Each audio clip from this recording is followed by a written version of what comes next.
Les amis, alors on continue la lecture du Lévitique et cette fois-ci nous sommes au chapitre 12 et nous allons parler des impuretés de la femme. Le Seigneur adressa la parole à Moïse et à Moïse seulement, en disant: parle aux fils d'Israël. Si une femme enceinte accouche d'un garçon, elle est impure pendant 7 jours, aussi longtemps que lors de son indisposition menstruelle. Le 8e jour, on circoncis le prépuce de l'enfant, ensuite, pendant 33 jours. Elle attend la purification de son sang. Elle ne touche aucune chose sainte et ne se rend au sanctuaire jusqu'à ce que s'achève son temps de purification. Si elle accouche d'une fille, pendant 2 semaines, elle est impure, comme dans le cas de l'indisposition. Ensuite, pendant 66 jours. J'insiste, c'est bien le double de 33 qui était donné pour les garçons.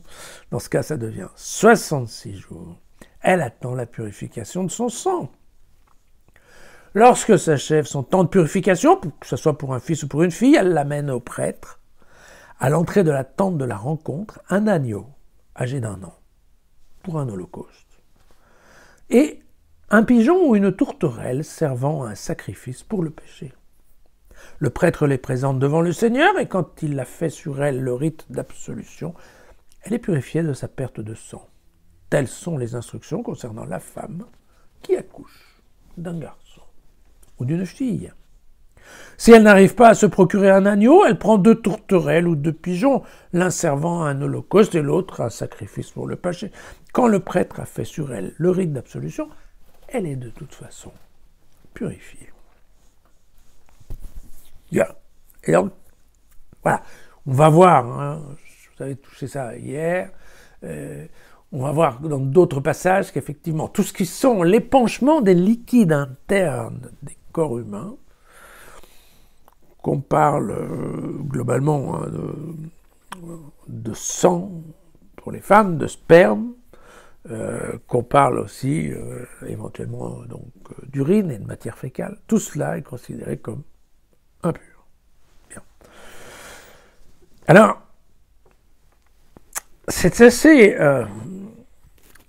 étonnant parce que, bon, dans le cas particulier de la femme, les pertes de sang qui sont dues au cycle menstruel et à l'accouchement sont un problème pour sa pureté.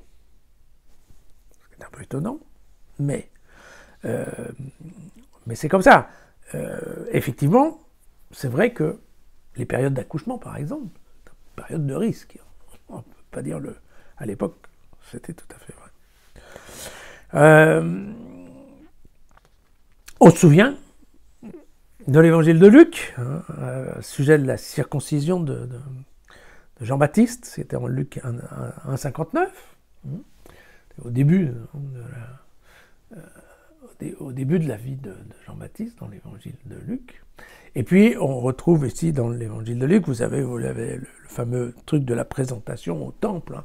C'est vrai que moi, j'ai coutume pas trop insister sur les sujets, parce que, comme je vous l'avais dit, je crois, tout ce qui est les évangiles de l'enfance, c'est pas forcément bourré de références historiques. Alors, bon, on prend avec des pincettes. Mais effectivement, Luc a bien raconté que les parents allaient au temple présenter l'enfant, et qu'ils avaient avec eux un couple de tourterelles, quelque chose comme ça. D'accord ? Donc on est bien un peu là-dedans, c'est-à-dire c'est à la fois, dans le cas de l'évangile de Luc, à la fois on présente l'enfant pour la circoncision, mais on présente aussi, en fait, les offrandes pour purifier Marie d'avoir accouché. Bien.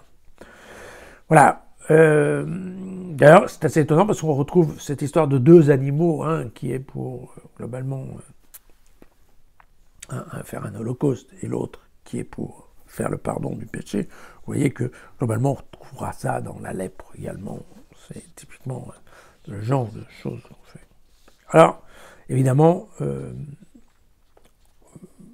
la femme impure doit éviter tout contact avec le milieu, le milieu saint. Donc ça veut dire que une femme qui a eu, dans le cas d'une fille, elle va pas aller à la synagogue pendant quelques mois quand même. Vous vous souvenez, 66 jours plus les 15 jours.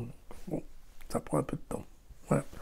Et Alors, par contre, rien n'est dit sur le fait qu'elle devrait rester en quarantaine chez elle. Sa contamination, encore une fois, la contamination ne touche pas le monde profane. Hein, donc, c'est vraiment, quand on est impur, il faut surtout se méfier de tout ce qui ensuite vient au contact du monde saint, c'est-à-dire, en fait, du sanctuaire. Donc, on verra bientôt hein, cette histoire de géographie. Attention, il y a des endroits où il faut être pur, il y a d'autres endroits où ça n'a aucune importance. Voyez. Bon. Bien. Et donc là, vous comprenez qu'ici, il n'y a pas besoin de s'adresser à Aaron. Hein. C'est pas Aaron qui va vérifier si une femme a des pertes de sang ou pas. Bon. Écoutez, voilà. C'est l'impureté de la femme enceinte, en fait, c'est une source importante d'impureté. On souligne même que c'est une des sources fréquentes d'impureté pour la femme, mais elle n'est pas liée au péché. Hein. Car en fait, accoucher fait partie de la condition humaine. Donc il n'y a aucune raison que ça soit considéré comme un péché. Mais attention, vous voyez qu'il peut y avoir des situations d'impureté qui ne sont pas liées au péché. Okay. Et on se souvient des discussions qu'on a dans l'Évangile avec un certain nombre de juifs qui regardent des gens qui sont considérés impurs parce que lépreux, parce qu'aveugles, parce que... Alors vous savez, je vous l'avais dit une fois, hein, les aveugles, le problème, on les considère comme impurs parce que comme ils ne voient pas, ils peuvent toucher un cadavre. Donc s'ils peuvent toucher un cadavre, attention. Mais vous voyez, cette idée, c'est quand même que... voilà, il y a toujours dans l'esprit juif, ah oui, mais si quelqu'un a un handicap, c'est qu'il doit y avoir un péché qui traîne quelque part. Enfin, vous voyez, dans le cas d'une femme enceinte, ou même... je dirais d'une femme qui a ses règles, effectivement, c'est la nature. C'est la nature, il n'y a pas à discuter. Ça n'empêche que, dans ces moments-là, elle est impure.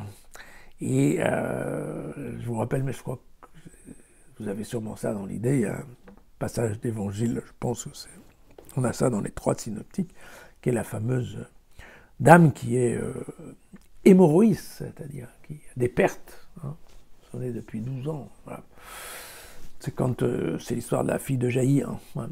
Et cette dame, en fait, elle essaye de toucher, vous vous souvenez, de toucher le manteau de Jésus pour guérir. Hein. On comprend bien que cette femme était, en fait, mise au banc de la religion des lieux saints, hein, déjà depuis 12 ans dans son cas. Vous voyez. C'est compliqué d'être impur à cette époque-là. Hein. Voilà. À demain.